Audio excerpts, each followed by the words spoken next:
მოგესალმებით. დღეს შაბათია ანალიტიკური გადაცემის დღე არის ფაქტი მოვლენა კომენტარი ანალიტიკური საუბრები დემურ გიორხელიძესთან ერთად.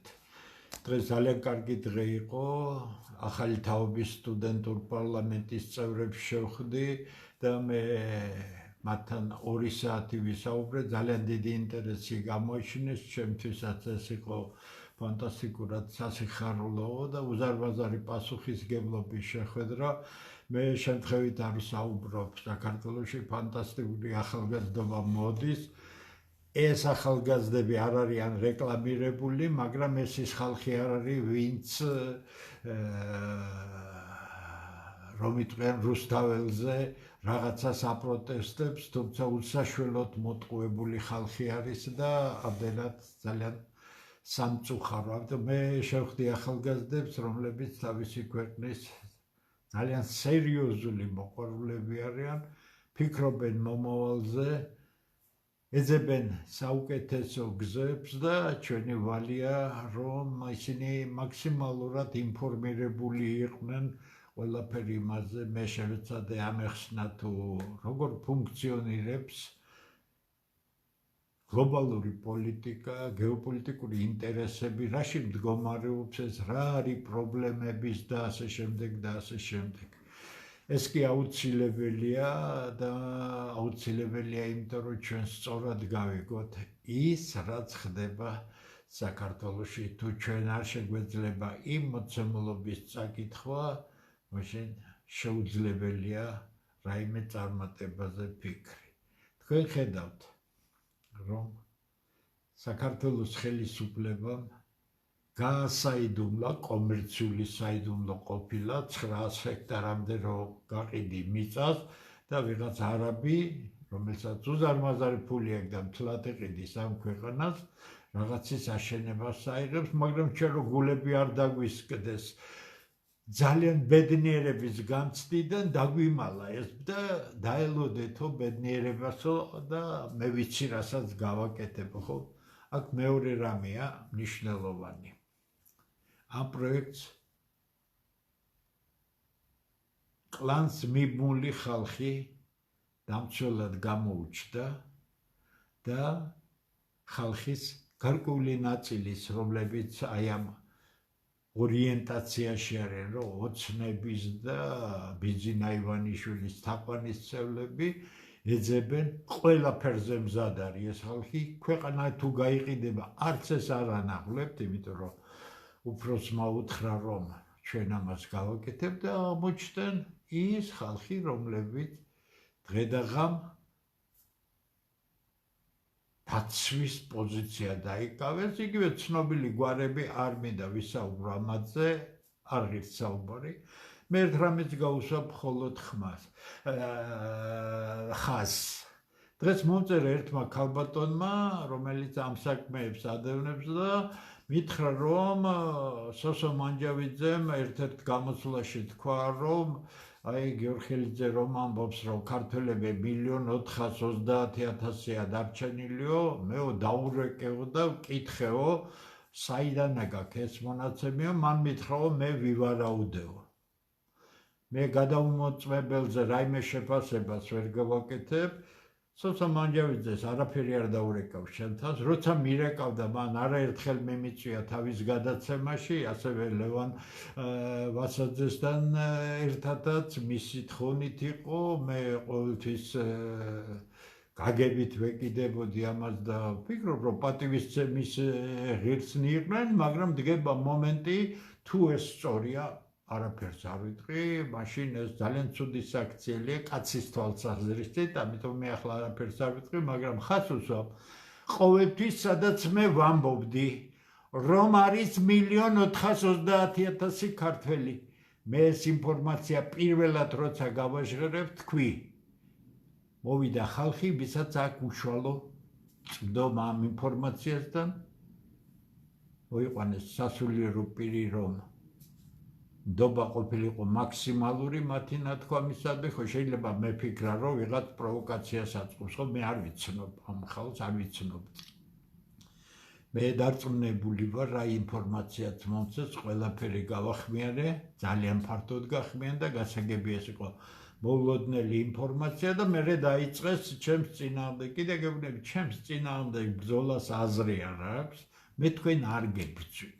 მე ამ ქვეყნისთვის ვიბრძვი საბედნიეროდ ქართველთა დიდ გაერთიანებაში საოცრად საღი ხალხი გროვდება, მოდის ხალხი მისი ნებით იციან, რომ ეს არა პარტიული ინტერესით რაღაც თანამდებობის დასაკავებელი, არა რაღაც მოძრაობა დაფინანსება მიიღო.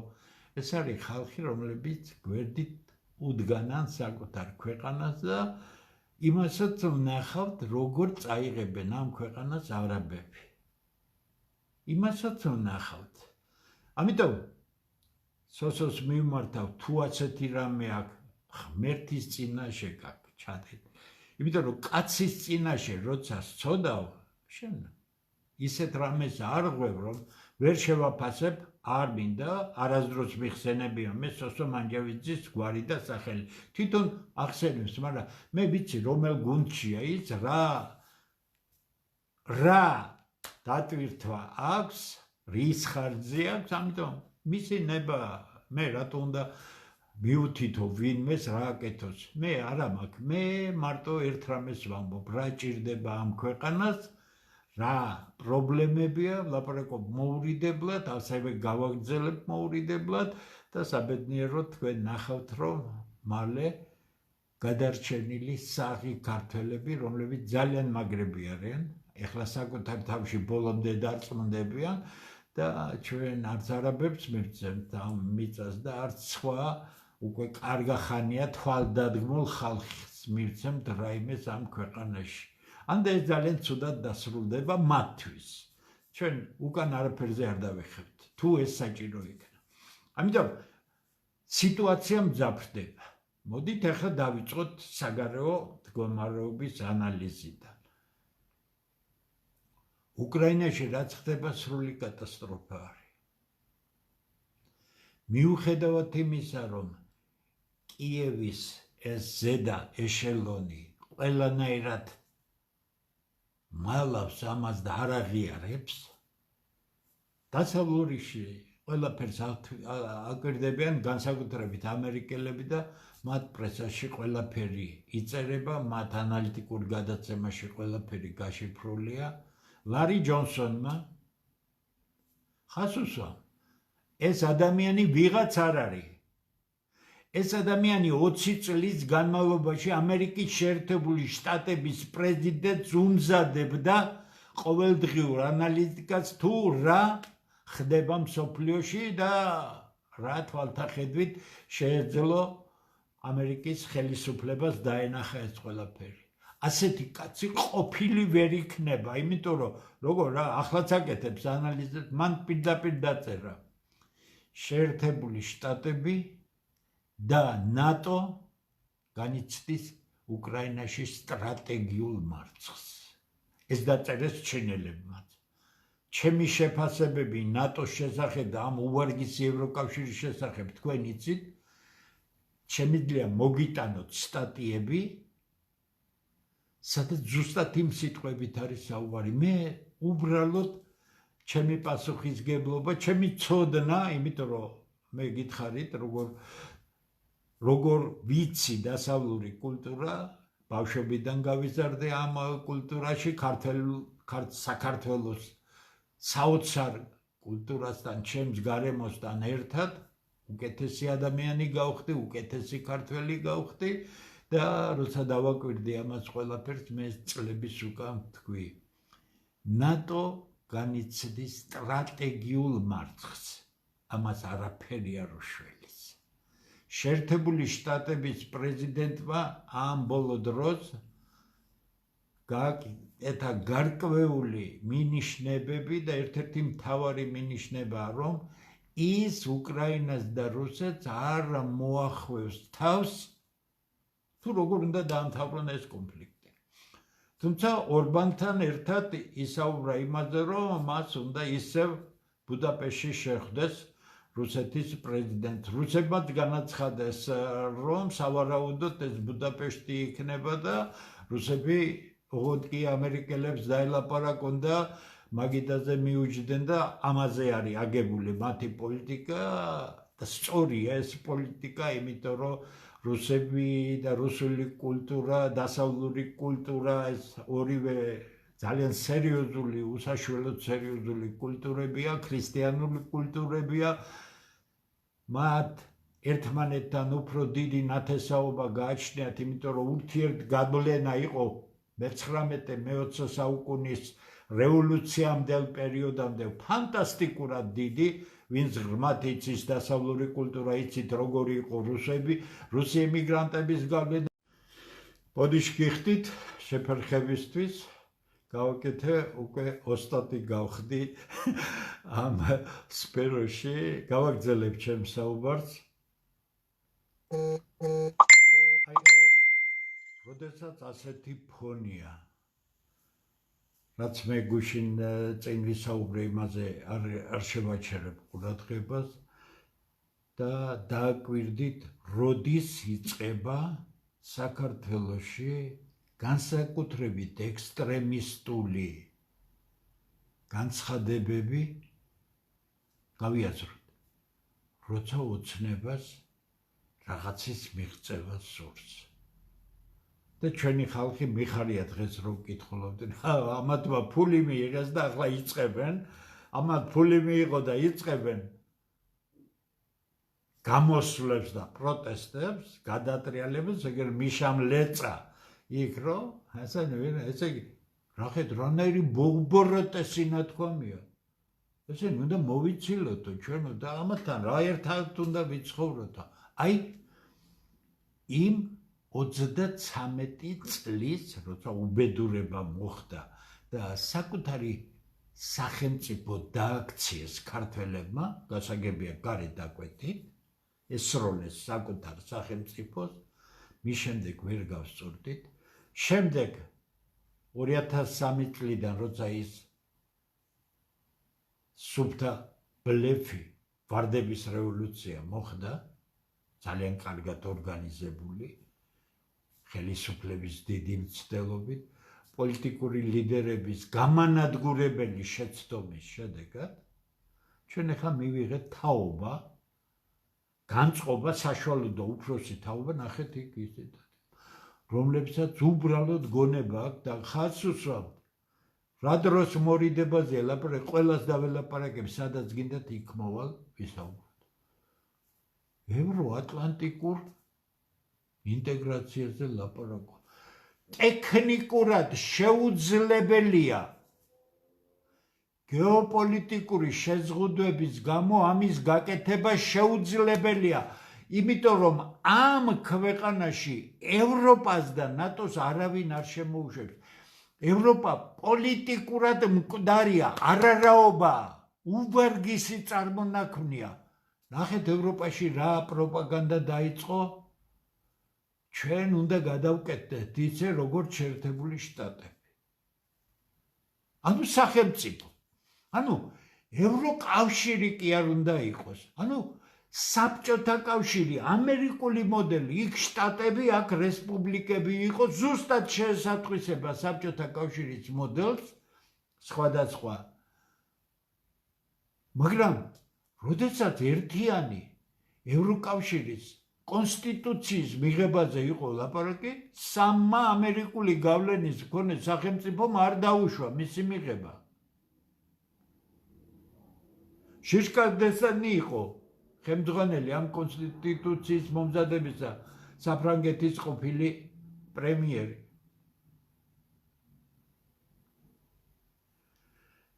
რა ენაზე შეიძლება ლაპარაკი? შეიძლება მუსიკოს ესაუბრო, ძალიან კარგ მუსიკოს, რომელმაც ყველაფერი იცის, ხდება, ნოტებიც კი, ნახევარტონები და რავი, ყველაფერი რო ესმის, პროფანმა, რომელსაც არაფერი არ გაიგება მუსიკა, შეიძლება ესაუბრო იმ ადამიანს მუსიკაზე, თან აგრესიულად, თან ვირეშმაკულად. რაც ხდება საქართველოს. შეიძლება პროფესიონალურ ქირურგს ასწავლო ჭკუა რა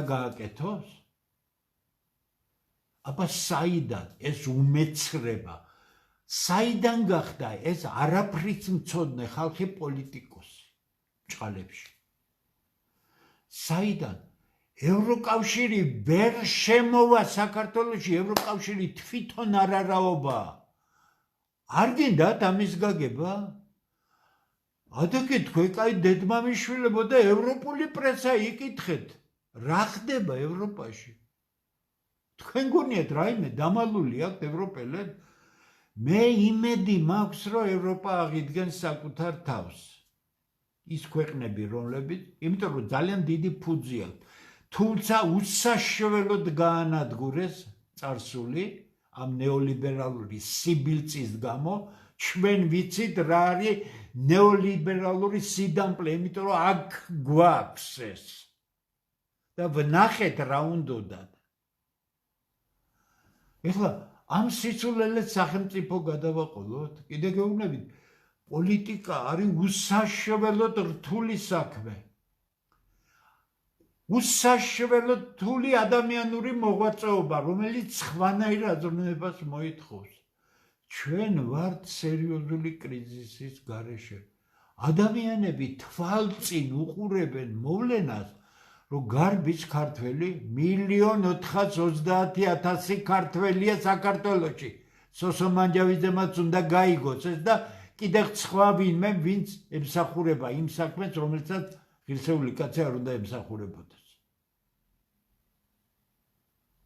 ცარიელდება ქვეყანა. ავტომატურად მოხდება აქ სხვა ხალხის მოქალაქეობის მინიჭება, იმიტომ რომ რა, ამ დაცარიელებულ ქვეყანას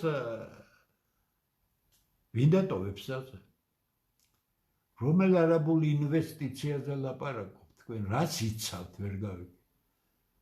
იგივე იმ თითქოს ინტელიგენტი კაცი იყო, ასაკოვანი, ორი პატარა ბავშვის სურათი ჰქონდა გამოდებული.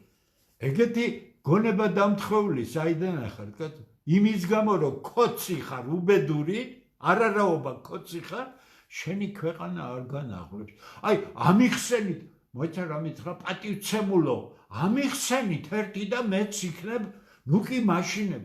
რას გაშინებ? კი უთხარი თავხედური ტონი, საიდან აგაკ? ან ხნის კაც, ის თუ არ იცი, რა ხდება ქვეყანაში? საიდან მოხდი ჩემ გვერდზე, რა გესაქმება შენნაირ გადაგვარებულ ქოდს? ეს სხვასაც ეხება. ამიტომ ასეთია რეალობა. ამას ჩვენ არც ერთ შემთხვევაში არ შევეგუებით. კიდე გეუბნები, ჩვენ გვაქვს ჩვენი უფლება. ჩვენ გვინდოდეს ჩვენი ქვეყანა, გვინდოდეს ჩვენი კულტურა. გვინდოდეს მშვიდობიანი განვითარება, გვინდოდეს თანამშრომლობა ევროპასთან, რუსეთთან, აზერბაიჯანთან, სომხეთთან, თურქეთთან, ამერიკასთან. აბა რა ვქნათ ეხლა ვიბრძოლოთ იდეისთვის, რომ დემოკრატიული ფასეულებები დავამკვიდროთ ხას უსვამთ.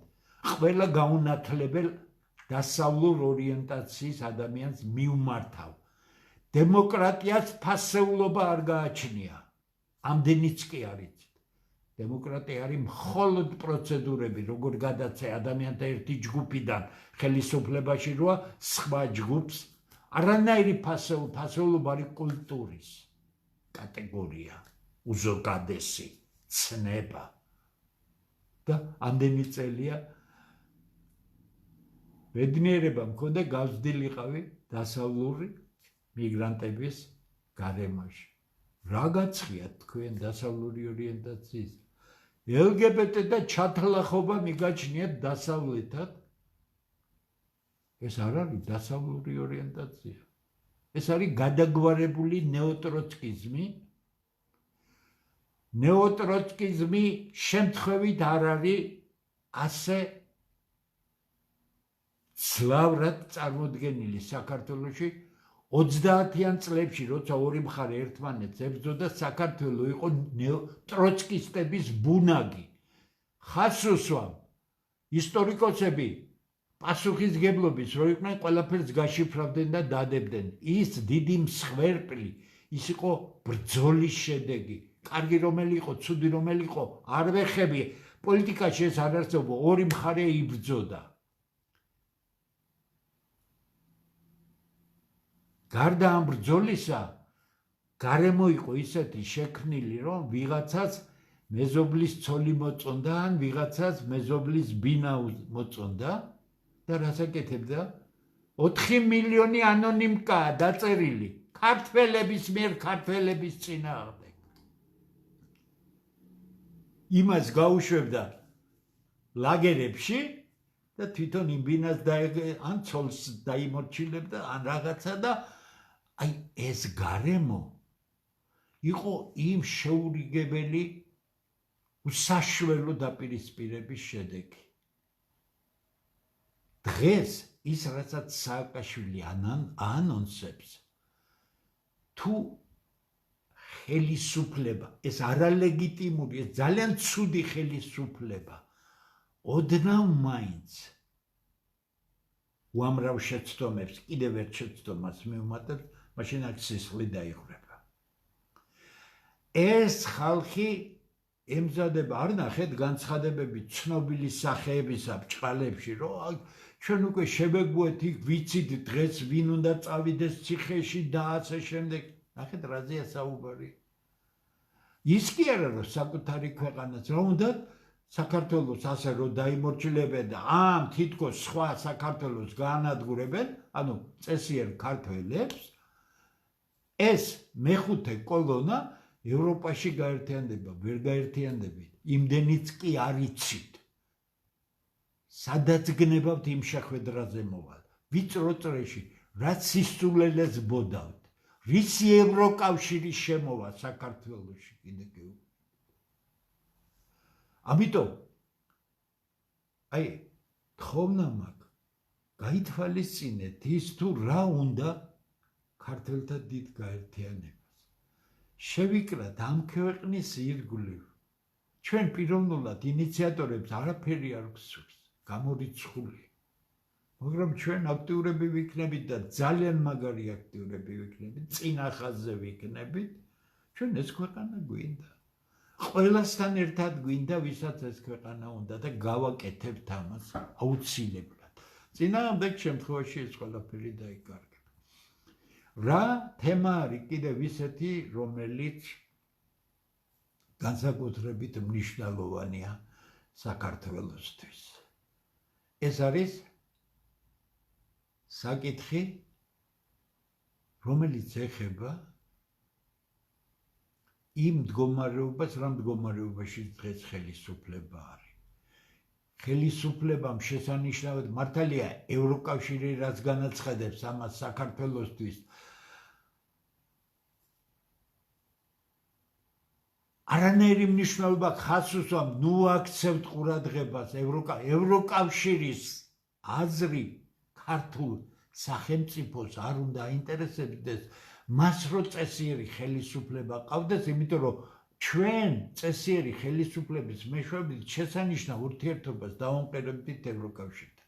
არა ასეთ მარიონეტულ, არა ასე ფულზე მოსყიდულ, არა ასე გათავხედებული ევროპული ქვეყნების ელჩების გადამკიდე. კარგია ცოტა ჩაიკმინდეს ხმა და საერთოდ არ აქვთ უფლება ამოიღონ ხმა საქართველოში, მათ თავისი დიპლომატიური მისია აქვს და შეასრულონ, ყველაფერი მიაწოდონ საკუთარ ქვეყანას, მაგათი ხმა არ უნდა ისმოდეს აქ.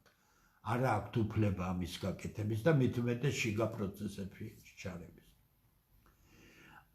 ამ რატო უსვამთ ამ ხაზს?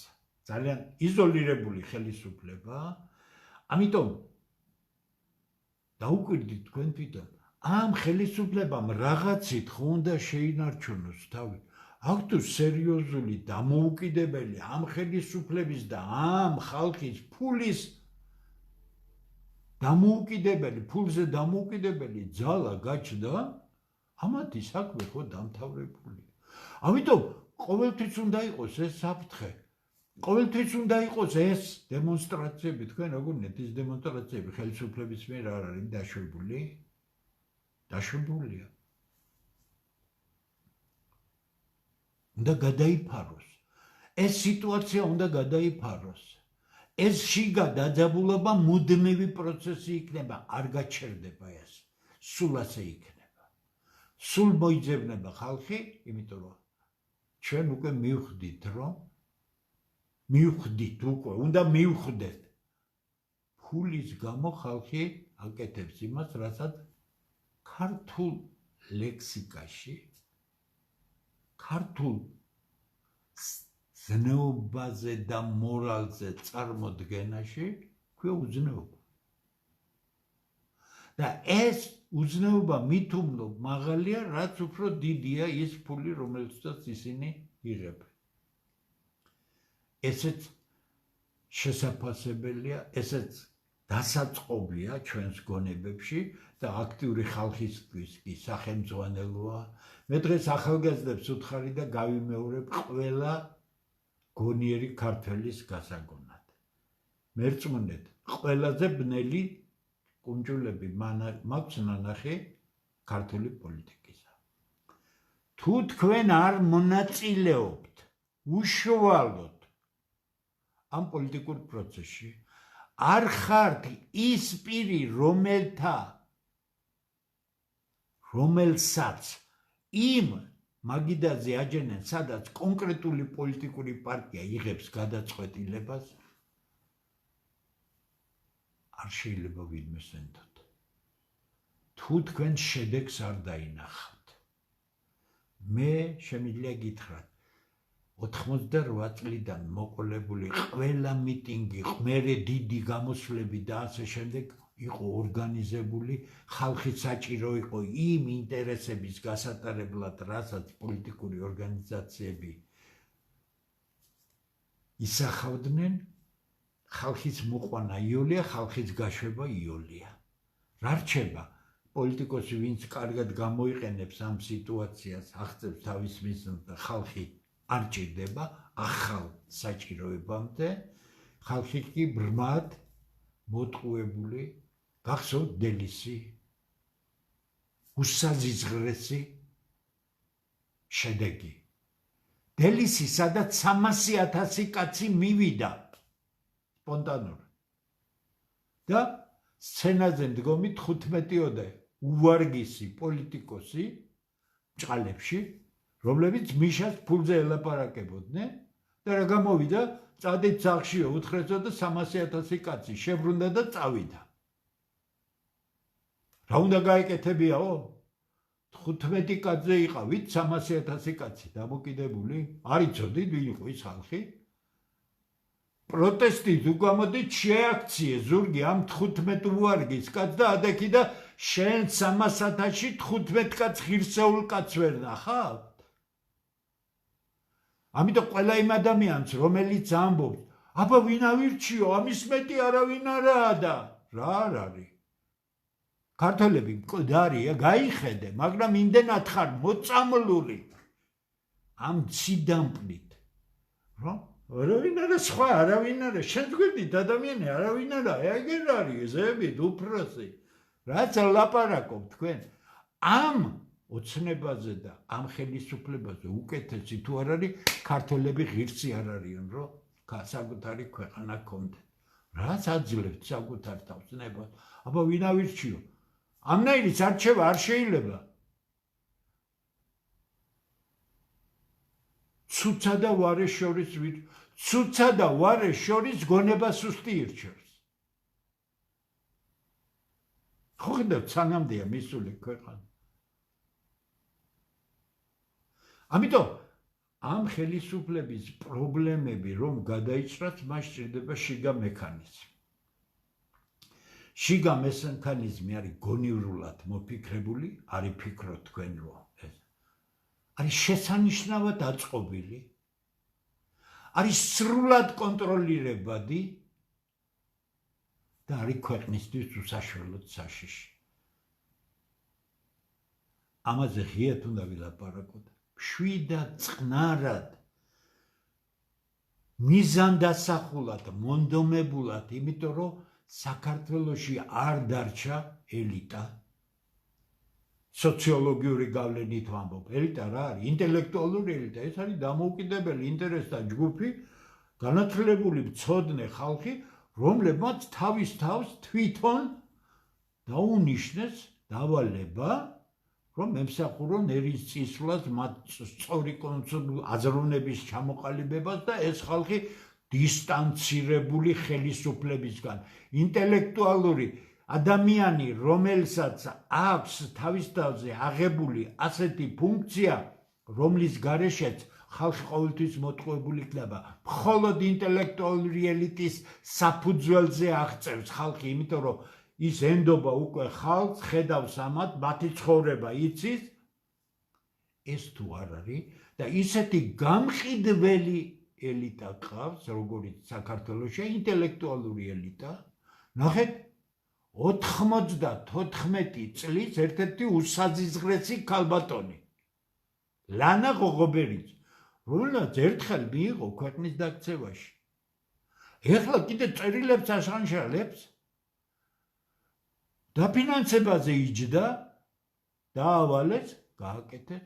ეს არის ელიტა? კინოს იღებდა, კარგ ფილმებს იღებდა. აწონეთ დადებითი და უარყოფითი და ისე შეაფასეთ ადამიანი. სხვები აიღეთ კიდე. მითითება არის პირდაპირ ეხლა რომ ყველამ უნდა ხელისუფლების წინააღმდეგ ილაპარაკოს, იმიტომ რომ ის საწოდავი დამორჩილებული ხალხი იტყვიცა, ეს საზღვრები ამ ჩემ ხელისუფლებას ებრძვენ და არ იქო, ოღონდაგენი არ მოვიდნენ და აგერავარ ჩვენ და ეს არის სწორედ კატასტროფის გზა. ამიტომ უნდა გამაწონასწორებელი ხასოსვა. თუ ქვეყანაში არ არის პოლიტიკური ძალების წონასწორობა, ისინი ერთმანეთზე ვერ აკავებენ და ვერ აწონასწორებენ, ხდება ის, რაც საქართველოში ხდება. ქართველთა დიდი გაერთიანების ერთადერთი მიზანი აბსოლუტურად არაპოლიტიკური, მაგრამ ქართველთა გაერთიანების, რომელიც ძალა იქნება და რომელიც გააწონასწორებს ამ ხელისუფლებას. მერე სხვა რამე იქ. თავარია ეს უბედურება, ძალამ უნდა უთხრას ამ ხელისუფლებას, რომ თუ ხარ მან და გააკეთე ქართული საქმე. ქართველმა უნდა იგრძნოს 1 წლის მერე, რომ მისი კანზე უნდა იგრძნოს, რომ მისი მდგომარეობა გაუმჯობესდა. რა გაუმჯობესდა? მაღაზიებში შეიხედეთ, ბოდიში, სუპერმარკეტებში შეიხედეთ, ფასები სად გარბის. წადით ეხლა ამერიკის ფასები ნახეთ და შეადარეთ ქართულ ფასებს. ეს არის სწორედ ნეოკოლონიალიზმი.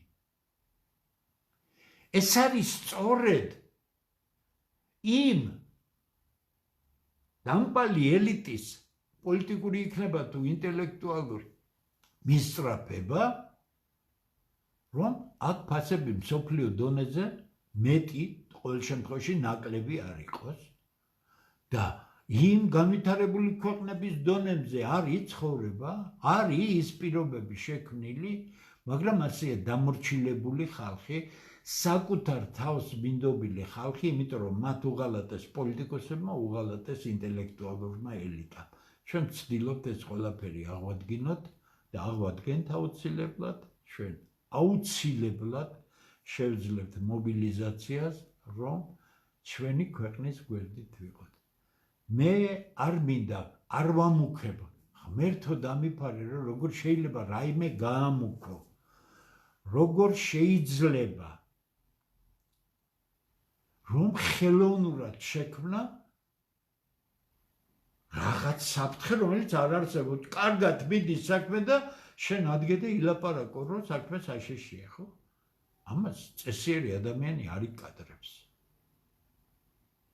და მე ჩემი ცხოვრებით შემიძლია გითხრათ, რომ მას ცხოვრებაში არ მიკადრებია და არ მიკადრებ. მაგრამ რა კი თავისუფლებას ვამბობ, ვაძლევ, რომ ვისაუბრო ამაზე ღიად, რა იოლ რამეზე ვსაუბრობ, არ ვერიდები არაფერს. მე ძალიან კარგად ვიცი რა საფრთხეები შეიძლება მელოდოს, მაგრამ აბსოლუტურად არ მეშინია ამ საფრთხეებისა. ყველასთან მზად ვარ საუბრისთვის, დეტალურად განხილვისთვის, რატომ არ შეიძლება იმის დაშვება, რაც საქართველოში ხდება. არ გვეყოფა რესურსი. არ გვეყოფა რესურსი. ადამიანური რესურსი ილევა. ადამიანური რესურსი თუ საკმარისი არ იქნა, ჯერ არ გადაგვილახავს არ დაბრუნების წერტილი, მაგრამ ძალიან საშიშად უახლოვდებით. აი იმას თუ გადავლახავთ, მერე დამთავრებულია ეს ქვეყანა ქართველებისთვის. ამიტომ მოდი ვისაუბროთ ინტენსიურად, დამისვით ყველა კითხვა, მობრძანდით ჩვენთან ოფისში 4 შაბათობით 6 საათიდან სულ ავართ რუსთაველის 18-ში, შეხვალთ იქ 4 კუთხა თაღში და ნოტარიუსის შემდეგ ხელმარცხნივ არის ჩვენი ოფისის კარები. მე მოვალ სადაც გნებავთ ვისაუბროთ. იმ ხალხს, რომელსაც მე მოურიდებლად ვაფასებ, ყველგან მივალ, იმიტომ რომ მათთვის თუ არის ეს ქვეყანა, შეიძლება რაღაც გაუგებრობაა, ხომ? შეხედულებებში. მოდი შევაჯეროთ ერთმანეთი, მაგრამ თქვენ გინდათ რომ ჩვენ გაგვანადგუროთ და თქვენ დარჩეთ, აი ჩააფურთხეთ. აი ამაში ჩააფურთხეთ კარგად.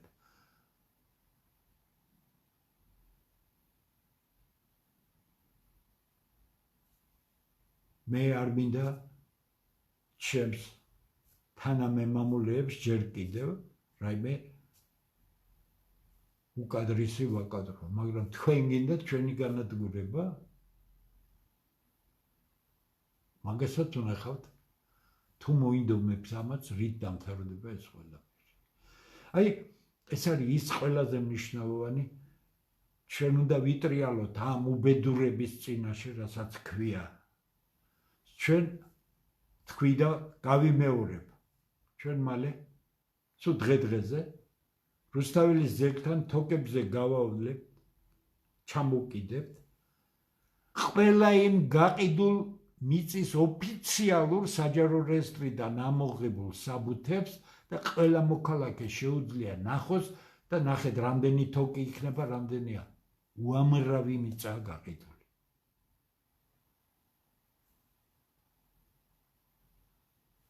მიწა შენი თუ არ იქნა, შენი როგორ იქნება ეს ქვეყანა? რას ყიდით, გეთ? ამ ზღაპრულ ქვეყანას რომ ყიდით, ვინ მოგცეთ ამის ნება? ეკონომიკა უნდა განავითაროთ. ბიჭო, ეკონომიკაც ეს ქვეყანა როგორ ამ ქვეყანაში ეკონომიკური პოლიტიკის საუკეთესო წარმართვა შეიძლება და საუკეთესო შედეგის დატოვება. და შენ ქვეყნის მდიდარი ხალხი მოვა, ჭკვიანი ხალხი მოვა და ამ საოცარ ქვეყანას ზღაპრად აქცევს. ჩვენ ვერ ვაკეთებთ, რატო ვერ ვაკეთებთ? იმიტომ რომ აქ დაგვერღვა რაღაცა. ამის გარღვევა გვინდა ჩვენ. საქართველოს გააჩნია ადამიანური რესურსი, გააჩნია მატერიალური რესურსი, გააჩნია ფინანსური რესურსი,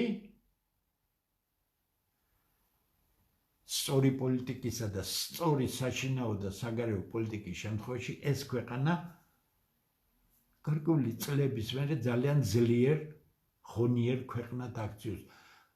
რამდენიმე წელს რომ ვამბობთ, ასე კი არ უნდა იყოს, ახლა თქვა 7 წელი ველოდოთ, რა იქნება, არა.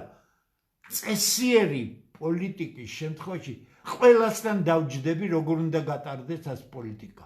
ეგერ ამაქვს უზარმაზარი წიგნი დაწერილი სუპერ თანამედროვე დონეზე, უსაშველოდ რთული მათემატიკაა, იმიტომ რომ იმ საკითხებს ეკონომიკაში, რასაც ვეხები, სხვანაირად ვერ აღწერ, ვერ გააკეთებ, გავაკეთე, მზადა ვარ დღედაღამ ვემსახურო ამ ხელისუფლებას, იმ ხელისუფლებას, ოღონდ სწორ რელსებზე დააყენოთ ყველაფერი, სხვასთან ერთად დავილაპარაკო, რაღაც თუ არასწორი გამომივა, კორექტირებას გავაკეთებ, რა პრობლემაა? ამის ნაცვლად რაც ვაკეთებ, აჩლუნგებენ საკუთარ ხალხს, დევნიან საკუთარი ქვეყნიდან, იმიტომ რომ აქ სამსახურს და ოჯახის რჩენას ინვალების გადახდას ვერ შეძლებს. ხელისუფლების მთავარი მიზანი რა არის? უსაფრთხოება უზრუნველყო ქვეყნის, შიგა გარემო შექმნა ნორმალური და ეკონომიკური განვითარების გზით საკუთარი შრომის ხარჯზე მისცე კეთილდღეობის გაუმჯობესების საშუალება ადამიანებს. მეტი არაფერი არ გინდა. თქვენ რას აკეთებთ? არც ერთს არ აკეთებთ. უსაფრთხოება უზრუნველყოფილი არ არის ქვეყნის. თამაშის წესები და კანონიერება და წესიერება ამ ქვეყანაში არ არსებობს. ქთამშია ხელისუფლება ჩაფრთხილი. ეკონომიკის განვითარებაზე საუბარი იმდენად სასაცილოა, იმდენად ცინიკურია, რომ მეტი არ შეიძლება. კაცო, ეკონომიკური განვითარება თუ არის ქართველები გარეთ რატო გარბიან? ქართველს არ უნდა ეს გარეთ წავდო, თავის სახში ურჩევნია ყოფნა. ყველაფრის გაკეთება შეიძლება. ვარც ვიტყვით ამაზე, რომ ჩვენ ვაკეთოთ ამას, ჩვენ ერთად. ვარც ვიტყვით, რომ ეს ქვეყანა გვინდა? თქვენ კაი ხალხო, ამ ქვეყანას პატრონი გაუჩნდება. მონახაზში ცნობილია ვინ იქნება პატრონები. ეს დიდი ხნის. ყოველ შემთხვევაში 90 წლიდან კარგად დასახული გეგმა, რომელიც წარმატებით ხორციელდება. ამიტომ ვიფიქროთ ერთად, აზრი გაუზიაროთ, ვეკამათოთ ერთმანეთს საქმეზე, იმიტომ რომ შეიძლება ვინმე სხვა მოსაზრება ქონდეს, ყველა მოსაზრების მომსმენი ვარ და შემიძლია არგუმენტირებულად მივიღო ეს, ან არ მივიღო ეს ყველაფერი. ისეთ შარში ყოფთ თავს, რომელიც უპატიოა, რომლის დაშვება არ შეიძლება. ამიტომ ჩვენ არაფერს არ დავაკლებთ ხელს, რომ ყველა საღი ადამიანი ძალა ჩავბეროთ, სული ჩავბეროთ და ამ ქვეყნის გვერდით დავაყენოთ. უღრმესი მადლობა თქვენ დღეს რომ ისმენდით, მე მერწმუნეთ, რომ უსაშველო პასუხისგებლობა გამაჩნია, მე ვადევნებ ყველაფერს თვალყურს, 10,000-ობით ადამიანი უსმენს, 100,000-ობით უსმენს და ნახულობს იმ სიუჟეტებს, რომელიც კეთდება, ესე იგი ჩვენ გვაქვს იმის პოტენციალი, რომ შევძლოთ ამ ჩვენი ქვეყნის შენარჩუნება და იმ ფანტასტიურად მაგარ ახალგაზრდებზე გადაცემა, რომელსაც მე დღეს შევხვდი. ეს ჯგუფი ერთი ჯგუფია, ძალიან დიდი ჯგუფია, რომ გითხრათ სიმართლე, ასეთი ჯგუფები სხვაგანაც არის, ჩვენი მთავარი მიზანია.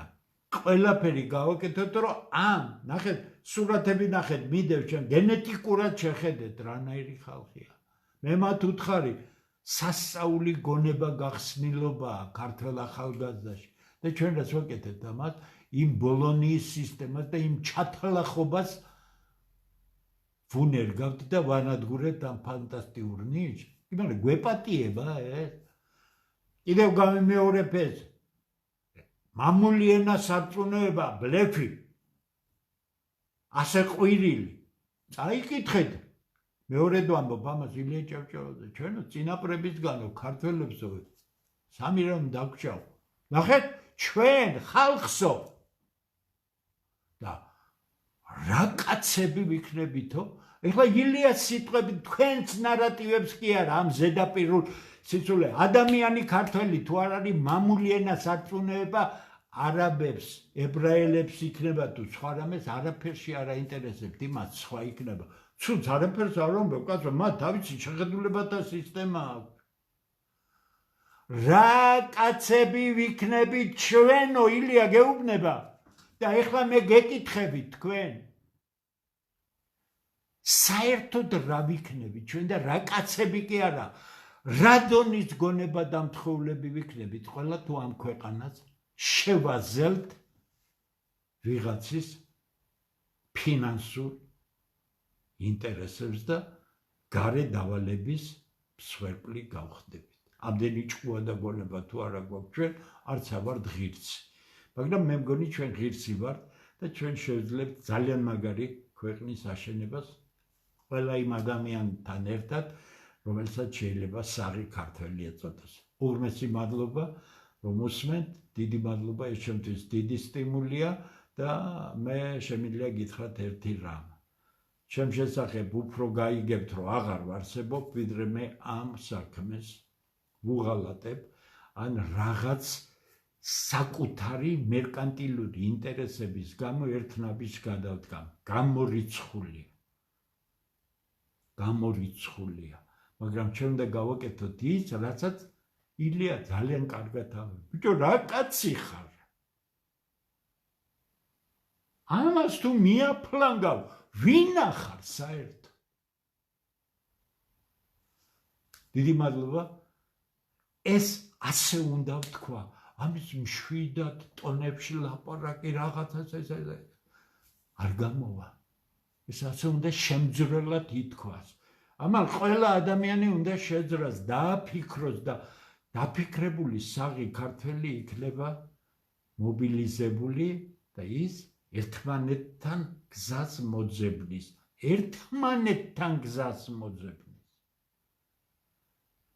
მე არც იმას დაგიმალავთ.